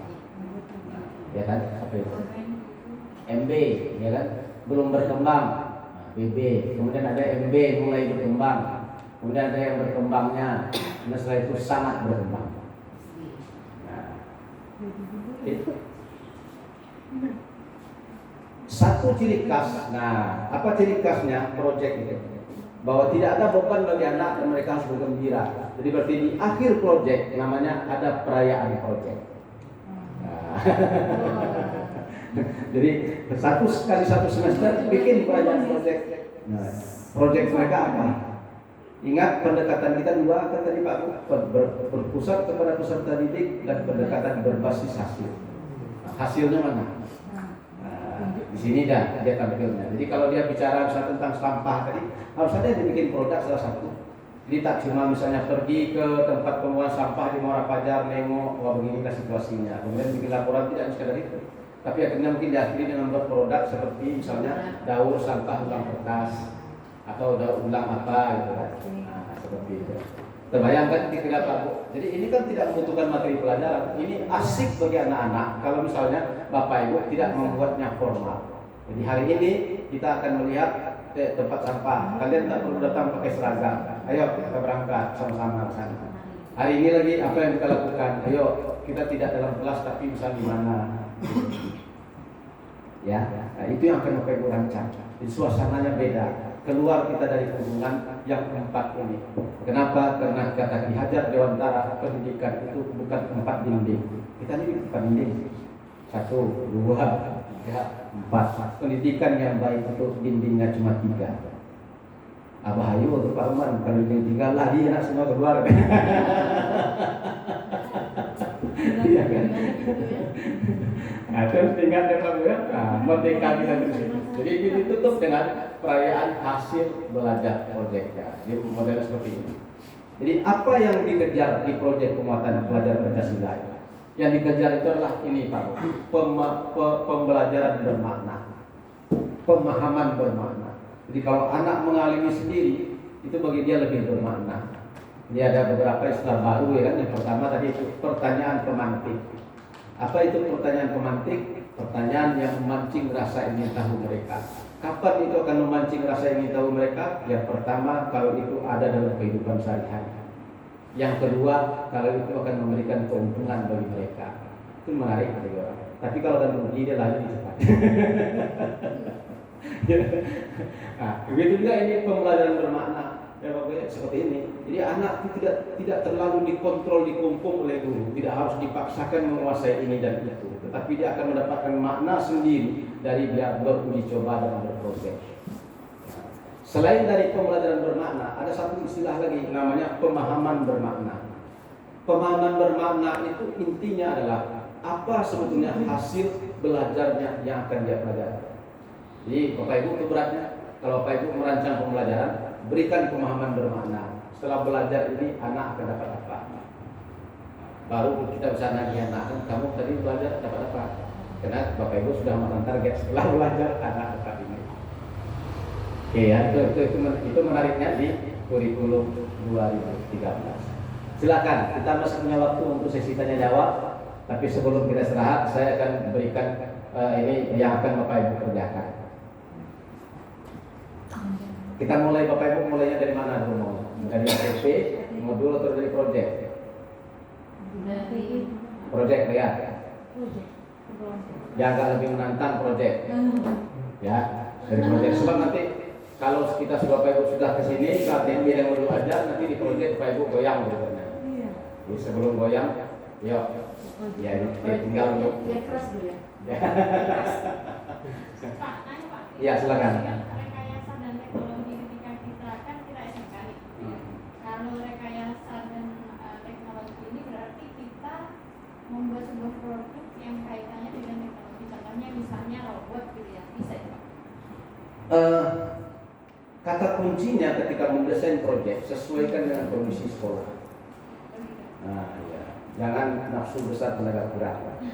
Cita-cita tinggi tangan tak sampai. Oke. Ya. Nah, itu. Di sederhana cukup. Bapak Ibu kadang-kadang kan mikirnya terlalu rumit, sehingga tak jadi. Mentok. Ya. Misalnya saya katakan tadi teaching factory. Teaching factory itu apa? Pembelajaran berbasis industri. Nah, pikiran Bapak Ibu kemana-mana. Wah, industri besar. Iya kan? Iya kan? Pikiran Bapak Ibu. Padahal tidak seperti itu yang diinginkan. Yang diinginkan seperti ini. Apa yang saya lakukan di sekolah mengadopsi apa yang dilakukan di sebuah industri. Saya beri contoh sederhana seperti ini. Pada tahun 2018 itu saya membimbing sekolah di Inhil. Kan baru tidak tahu saya tanpa pun tidak tahu saya termasuk Malang nasibnya. Tidak pernah saya bimbing. Kan baru itu dalam saya bimbing. Malah dari pusat saya ditugaskan ke daerah. Jadi salah satunya itu ke Inhil. Jadi di Inhil itu Bapak Ibu ada salah satu SMK kita. Saya tidak perlu sebutkan namanya, saya enak. SMK kita ini Pak Bu ingin mengembangkan teaching factory. Lalu kemudian digandenglah perusahaan roti. Apa itu perusahaan roti yang digandeng? Rote Bakri. Rote tahu ya? Rote. Nah, Rote itu kan punyanya alumni 212. Lalu kita ketemu, kita cari yang punya label Rote. Dia alumni 212 dan kebetulan dia lahir di Tembilahan. Anak SMK jurusan mesin. STM Patimura jurusan mesin. Jadi pengusaha roti. Jadi jangan terlalu bangga Pak Bu ilmu Bapak Ibu, belum tentu itu yang akan menjadikan dia hidup. Jurusan mesin jadi pengusaha roti. Lalu kemudian cerita menarik Pak Bu. Jadi Bapak Ibu harus lagi cerita dengan orang luar itu menarik pengalamannya.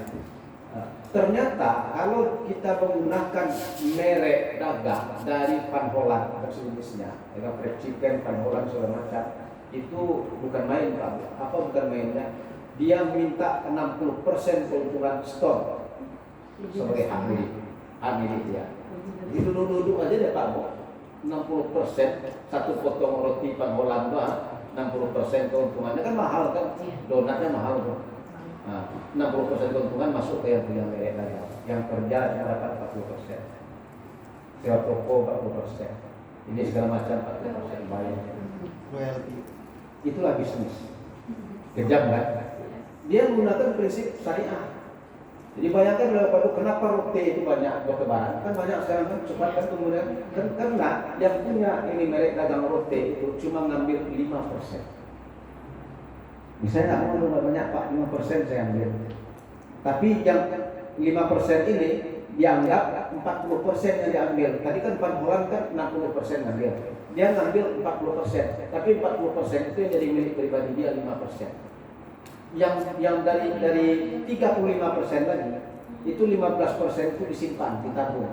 Jadi semacam asuransi kalau dia sakit nanti biaya obatnya di sini. Kalau ada misalnya kemalangan biaya obatnya di sini. Yang 20% lagi dijadikan bonus. Jadi siapa yang paling produktif kasih bonus. Siapa yang produktif kasih bonus. Jadi hebatnya Pak Bu, anak yang tamat SMA, saya waktu itu saya bicara dengan anak yang baru 6 bulan tamat SMK. Kerja di situ Pak Bu, dia sudah mengantongi 8 juta per bulan. Bahkan ada di dulu kan 8 juta per bulan. Oke, jadi mereka kayaknya ini Pak Bu, kayaknya apa? Kita bisa lihat dapurnya dia membuat roti itu kan nampak. Ya membuat adonan itu nampak.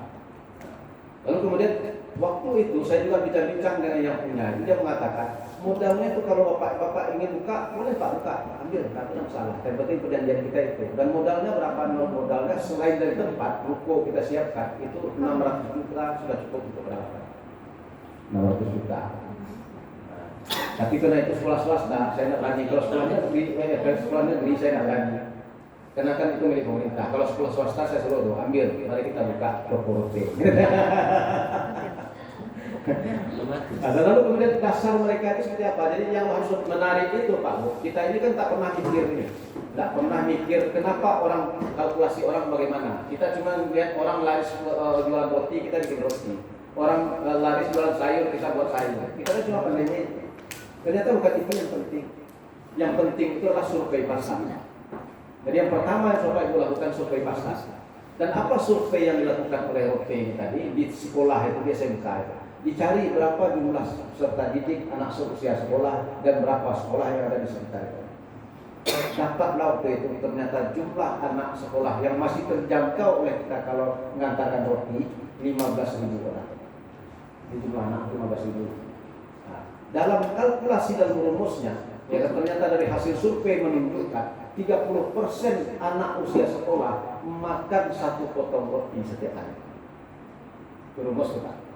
Jadi berarti 30% anak usia sekolah pasti makan 1 potong roti tiap hari. Dan itulah pasar kita. Jadi kalau misalnya tadi 1.500, berarti 500 orang akan makan roti. 500 lebih, maka dia bikinlah donat tiap hari 500, cuma donat. Nah, donat yang model roti punya, tapi dibuat nanti penuh topping terus lain.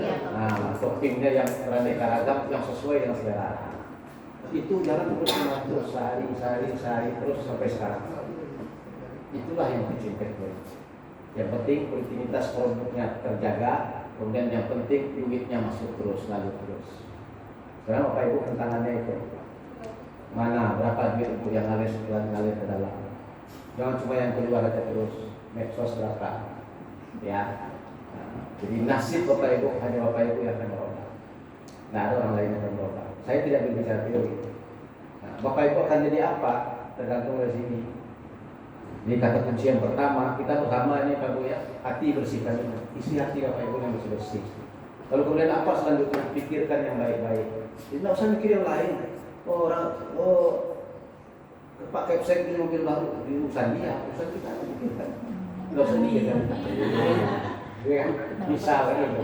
Jadi ini isi dengan yang baik-baik. Kenapa? Ketika Bapak Ibu yang berpikir yang baik-baik, ucapan yang keluar dari Bapak Ibu juga yang baik-baik. Pasti itu. Jadi orang yang berpikirannya kotor, ucapannya akan kotor. Jadi orang bisa coba ucapannya, kalau ucapannya kasar, Pak Bu, itu otaknya bikinnya kasar terus. Kalau misalnya ucapannya kotor, isi otaknya juga kotor.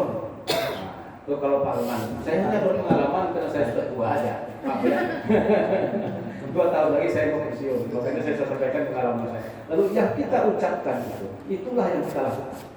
Jadi karena itu Bapak Ibu ingin bahagia, ya Bapak Ibu harus mulainya dari hati Bapak Ibu. Harus mulai dari pikiran Bapak Ibu. Bapak Ibu ingin punya sesuatu, mulainya dari hati, kemudian masuk ke sini, kemudian diucapkan. Kalau Bapak Ibu ucapkan ulang-ulang hal-hal yang baik, itu akan jadi kebiasaan. Kebiasaan itulah nanti kalau diikuti oleh orang banyak, itu akan jadi budaya. Jadi budaya itu dibentuk dari kebiasaan, kebiasaan itu dibentuk dari ucapan. Nah, ya, begitu Pak Bupati, hati-hati ngomong, hati-hati mikir, hati-hati menggunakan perasaan. Ini itu aja tuh.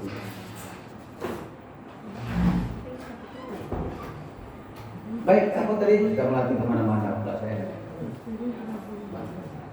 Oke, saya lanjut sekarang tugas kita.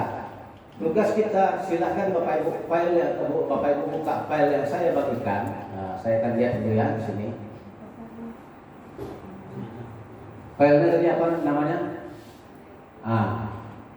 Ini ya, yang ini Alman SMK Bina. Nah, ya itu ada itu di kopi. Jangan yang lain yang kurikulum BK. Untuk Bapak Ibu saya buatkan khusus kok. Nah ya, isinya ini ada CP, ATP, ada KOSP, kopi aja semua yang dari sini tidak apa-apa. Kemudian proyek penguatan profil pelajar Pancasila sudah diluncurkan Juni 2022. Kita buka yang proyek penguatan profil pelajar Pancasila. Saya buka. Di sini ada contoh modul. 1, 2, 3, 4 folder ini semuanya contoh modul. Modul proyek ya, contoh modul proyek. Lalu yang akan Bapak Ibu lakukan ini. Karena pusing kita itu banyaknya di sini. Nah, yang akan Bapak Ibu kerjakan di kelompok nanti ini. 3 kelompok kita kan? Nah, kerjakan. Pengorganisasian P5. Ada kan? Wah. Nah, ini Bapak Ibu bekerjanya pertama membagi waktu, pilihan tema dan pelaksanaan proyek. Ya kan? Kelasnya kelas berapa? Kelas 10, ya kan? Fase, enggak perlu fase, ini proyek. Lalu kemudian jumlah jam pelajaran proyek setahun berapa? Jumlah minggu pembelajaran proyek 1 tahun berapa minggu? Jumlah jam pembelajaran proyek di semester ganjil Bapak Ibu ingin taruh berapa? Semester genap ingin Bapak Ibu taruh berapa? Minggu berapa? Itu tadi kan? Itu prakteknya, ya kan? Lalu kemudian setelah itu kita masuk ke tema. Jumlah tema kita sebetulnya berapa ya? 3. Tulis 3 di sini. Lalu kemudian tema pilihan ada berapa? 2. Tema wajib ada berapa? 1. Nama tema pilihan apa? Ini loh kalau pilih. Oh, iya. Nah, Itu jumlahnya. jadi Bapak Ibu saya giring seperti itu. Jadi menerjemahkan pola pikirnya itu sampai ke hati. Nah, lalu kemudian setelah itu tema wajib satu apa itu namanya kebekerjaan. Nah, lalu kemudian karena ada dua tema pilihan, Bapak Ibu harus mencari topik proyeknya, tema spesifik. Yang ini apa? Yang ini apa? Ada dua kan? Yang wajib apa? Nah, kemudian ini pilihan juga salah ketik. Ini harusnya wajib. Sorry. Ini saya kerjakan malam tadi jam 1:30. Waduh. Berarti yang bawah wajib yang atas pilihan. Iya, saya ginilah Bapak Ibu. Bapak Ibu jangan mengeluh ya, Pak Alman kejam kali hari Sabtu kami disuruh datang ya. Saya tidak pernah mengenal hal itu. Jadi alhamdulillah libur saya waktu inilah waktu Covid kemarin. Oh, iya. Waktu Covid saya libur, kena juga Covid saya Pak. Udah libur dari rumah malah kena Covid. Kalau berkeliaran saya enggak, sehat-sehat saja. Di rumah. Ya. Jadi ya ini cerita sedikit ya. Jadi Bapak Ibu, hidup ini dijalani, hidup ini dinikmati. Dan jangan pernah berpikir bahwa hidup ini senang. Kenapa? Karena mari kita lihat sejarah. Nabi Adam turun ke dunia untuk apa? Dia turun ke dunia bukan mulia. Dia turun ke dunia kena hukuman. Kan kena hukuman. Orang dihukum mana ada yang senang. Nah, makanya Bapak Ibu jangan bilang, aduh, lihatlah orang kaya senang. Belum tahu Pak Bu, Bapak Ibu mungkin lebih senang dari mereka. Saya itu persis Pak, karena banyak yang curhat dari saya. Saya itu gini Pak, nangis, duitnya banyak, tak habis-habisan duitnya. Nah, tapi dia bilang tidak senang. Jadi ukurannya bukan uang. Ya Bapak Ibu makanya ini. Saya kalau sebelum Covid, sekarang udah mulai lagi nih. Makanya HP ibu apa namanya? Lupa. Hah? Nah, kalau Bu sering WA-nya masuk jam berapa, dibalasnya hari apa? Iya kan? Bukan dibalasnya jam berapa. Ada nggak gua buka gitu. Iya, enggak. Dibalasnya hari apa? Itu kalau kita bicara sini. Tapi saya menikmati saja, tidak ada masalah. Jadi biasa Pak.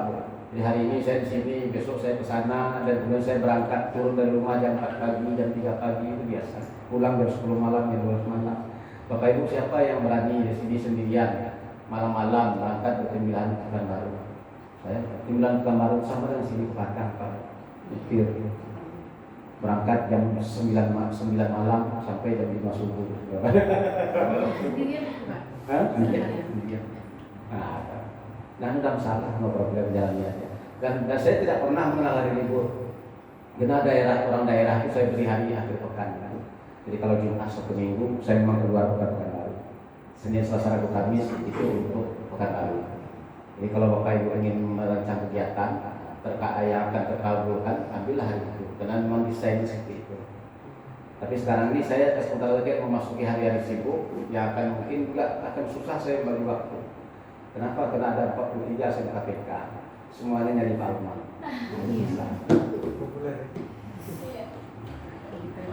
Branding itu sudah duluan Pak.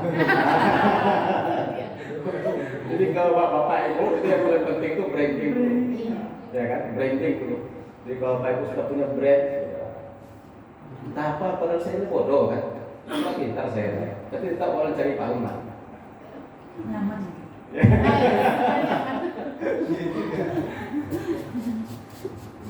Lalu kemudian apa kuncinya ya? Bapak Ibu kan mana tahu suatu saat Bapak Ibu akan menjalani kehidupan seperti saya. Ya.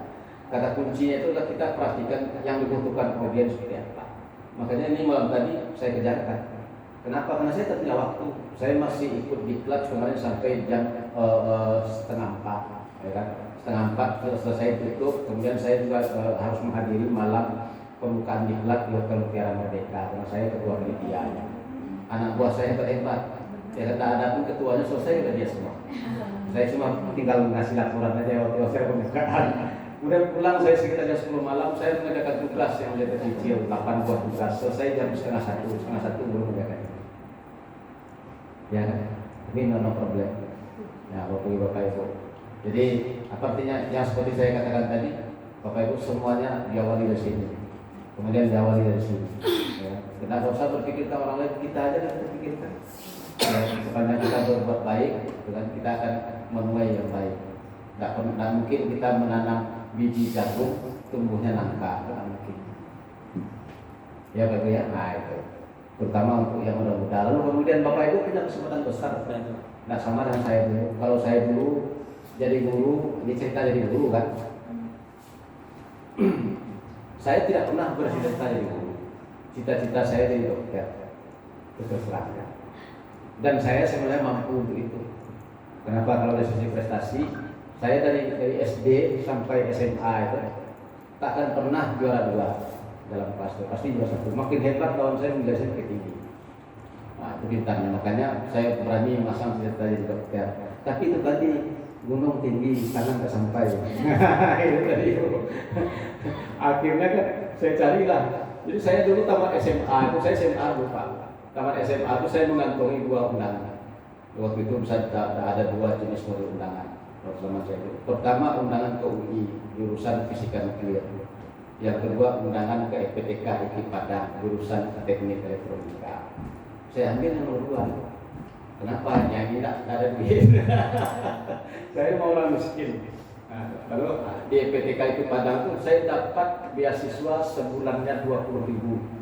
Uang kuliah 1 semester 21.000. Nah, bayangkan dah hidup saya buat dari situ cuma 15.000. Karena uang kuliah aja 1 semester cuma 21.000. Sekarang uang kuliah berapa? Ya kan? Itu Pak. Jadi berarti kalau ukurannya itu uang kuliah dengan yang beasiswa saya, gede beasiswa saya kan? 20.000 sebulan. Saya kami sombong dengan mahasiswa lain itu kami sombong dulu. Di pas kalau menerima duit itu Pak Bu, air panas kan angkat air panas dan mau bikin teh untuk kawan-kawan yang datang yang dari jurusan lain itu saya sengaja pakai duit 100. Habis itu masukkan duit 100. Mereka tidak tahu. Itu nakal. Pekerjaan ngomong itu rupiah besar Pak. Iya, duit merah. Ya duit merah ya. Merah artinya duit merah deh. Iya. Sekarang 1.000 yang Ya, itu ceritanya. Lalu kemudian saya pun belajar jadi guru di tahun kedua itu belajar saya jadi guru. Jadi saya masuk. Yang tak pernah saya ajar itu cuma 2 aja. SD saya ngajar, tapi saya tak mau ngajar kelas 1. So kelas 1 itu masih mirip TK. TK juga saya tak mau. Kebelet ya kan enggak. Pak, ya kan. Nah, maka saya SD ngajar. Kemudian MTS ngajar, SMP ngajar, MA ngajar, malah buka MA. Jadi 3 tahun setelah saya tamat sarjana, saya buka perusahaan. Tapi sayangnya itu saya tinggalkan, sekolah itu tutup lagi. Lalu kemudian saya kerja, Pak Bu, mohon maaf ya, ini bukan membandingkan, cuma sekedar sharing pengalaman. Saya kerja itu memang tak ada mandang duit. Jadi gaji CPNS dulu Pak Bu, CPNS saya di STM Dumai dulu, SMK 2 Dumai sekarang. CPNS itu cukupnya untuk makan 2 minggu. Setelah 2 minggu udah ada duit untuk makan, ya aja. Tapi saya tidak peduli, saya kerja sampai malam di sekolah. Lalu kemudian sekolah itu maju gitu kan. Nah, karena sekolah itu maju, disitulah saya tahu bahwa kalau Bapak Ibu bekerja untuk pendidikan, setiap keringat Bapak Ibu yang tertetes itu tidak sia-sia. Kenapa? Karena itu adalah investasi. Dan investasi itu akan kita petik 2 waktu. Bisa di dunia, insya Allah bisa di akhirat. Yakin dari makanya usah habis bekerja di pendidikan. Kalau saya bayangkan tidak ada tandingannya. Bapak Ibu mungkin di ruangan ini tak ada yang bisa bandingi saya. Saya jam 6:30 sudah sampai di sekolah. Sebelum 6:30. Lalu kemudian pulangnya sampai di rumah kapan? Pas azan maghrib. Saya sampai di rumah. Lalu kemudian saya tuh habis isya, saya ke sekolah lagi. Pulangnya paling cepat jam 12 malam. Nah, itu waktu saya jadi guru. Makanya saya cepat 3 bulan saya jadi guru, saya jadi wakil guru. Kemudian setelah itu ketika terbuka seleksi calon kepala sekolah, bukan saya yang mengajukan diri, orang yang datang minta, ayo, bikin saya tungguin, datang pengawas di kami dulu kan. Ingat saya yang sudah tua-tua, ayo saya tungguin, kau bikin sekarang makalah depan saya. Padahal saya berapa kali enggak, baru 5 tahun jadi guru, sudah disuruh mengajukan diri untuk jadi calon kepala sekolah. Nah, lalu kemudian 90 waktu itu sekolah itu cepat majunya sehingga dia jadi salah satu STM terbaik di Sumatera. Sudah seperti hotel penampilannya pada zamannya itu yang paling canggih. Semua tamu pada berdatangan. Menteri zaman saya di situ jadi guru 18 orang datang. Menteri. Peresmian sekolah itu yang meresmikan Wapres. Mana ada SMK yang meresmikan Wapres? Tri Sutrisno, zaman Soeharto. Dia meresmikan. Jadi akibat Wapres datang itulah saya ketimpa rahmatnya, gitu kan. Nah, kenapa?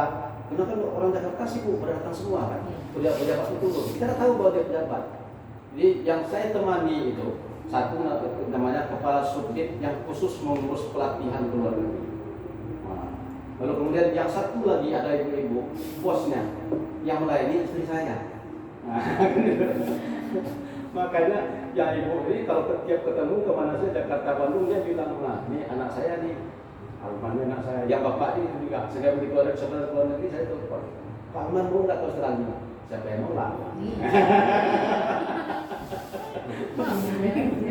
Nah itulah saya kursus dulu ya, saya kursus 5 bulan di Universitas Kristen Satya Wacana Selantika yang ngajarnya bule semua, tak pandai bahasa Indonesia. Jadi rupanya kalau orang tak pandai bahasa Indonesia, kamu tak bisa kita berbahasa Indonesia dengan orang itu, dia cepat pandai bahasa Inggris. Tapi asal masih orang Indonesia yang ngajar bahasa Inggris terhadap orang Indonesia tak pandai-pandai orang bahasa Inggris. Percaya lah Pak. Jadi saya 5 bulan itu Pak, akhirnya saya kan sekamar dengan orang Kalimantan. Sepakat kami tak boleh ngomong bahasa Indonesia. Lalu kemudian beli radio, putar siaran bahasa Inggris, membiasakan telinga. 5 bulan pandai. Pintar. Nah itu dia. 5 bulan. Lalu kemudian saya balik. Saya lari ke Australia itu tahu kenapa Bapak Ibu? Bukan hanya sekedar karena pergi ini, melarikan diri supaya tak jadi kepala sekolah. Ya, melarikan diri. Karena saya sudah ikut tes. Lalu kemudian di Jakarta pun saya masih ditanya, loh Pak Man, ini 1-2 minggu lagi akan keluar hasil ini seleksi calon kepala sekolah. Bapak gimana? Biarlah saya tak boleh kepala sekolah sekali saya ke Australia. Nah, balik saya dari Australia itu akhirnya 2 tahun setelah itu saya jadi kepala sekolah dan saya termasuk yang akhirnya memecahkan rekor. Dulu kepala sekolah itu Pak Bu dari Pekanbaru, kalau orang mau jadi kepala sekolah impor ke daerah dulu. Sudah berprestasi dia baru tadi Pekanbaru. Saya tidak dari daerah jadi guru langsung ke Pekanbaru jadi kepala sekolah. Nah, kemudian 6 bulan saya jadi 9 bulan saya jadi kepala sekolah. Datang lagi orang Jakarta menilai sekolah itu. Saya sebenarnya belum memenuhi syarat untuk dinilai. Karena kan baru 9 bulan, dinilai itu bolehnya setahun. Tapi waktu itu tuh saya kan masih muda. Orang masih muda itu kan dalam pikirannya pendek kalau menekat. Udahlah Pak, kasihan saya bapak-bapak dari Jakarta, nilai aja lah. Nanti kalau nilai bapak jatuh kemana? Ya nggak apa-apa, dulu kan nggak berhenti di PNS. Kayak gitu. Dan apa yang terjadi? Ternyata sekolah itu hanya 9 bulan di tangan saya, SMK 4 tuh naik sertifikat nilainya, jadi amat baik. Sebelumnya lebih baik. Saya kepala sekolah 9 bulan, umumnya dapat sertifikat juga amat baik. Ada di situlah saya ditelepon oleh pusat, ditawari ke Jerman. Ke Jerman bagi saya 3 bulan. Nah, saya menganggap perjalanan saya itu sebagai bagian dari investasi saya. Dulu saya kerja sebagai siang malam. Dulu tidak ada orang pada komputer, kalau gestur rumah ibu saya pada komputer, pegawai saya ngajarin. Nah, jadi Bapak Ibu jangan pernah ragu ya untuk bekerja di dalam pendidikan, karena itu tadi. Ya, bekerja di bidang pendidikan itu adalah investasi. Kalau tidak akan sekarang kita tuai hasilnya, nanti suatu saat akan ada. Allah tahu, Maha tahu. Ya. Oke, sudah jam 12 lewat ya Bu ya. Kita break ya. Nanti ini kerjaan Bapak Ibu. Pokoknya setelah kita break, Bapak Ibu siap-siap. Nah, nih kita diskusikan nanti caranya langsung. Biasa besok Bapak Ibu bekerja. Oke, kita istirahat dulu. Saya tutup dengan billahi taufiq wal hidayah. Wassalamualaikum warahmatullahi wabarakatuh. Waalaikumsalam warahmatullahi wabarakatuh. Jadi kita tinggal sekali kan? Kita belajar lagi. Nah nanti kita tinggal praktik. Tinggal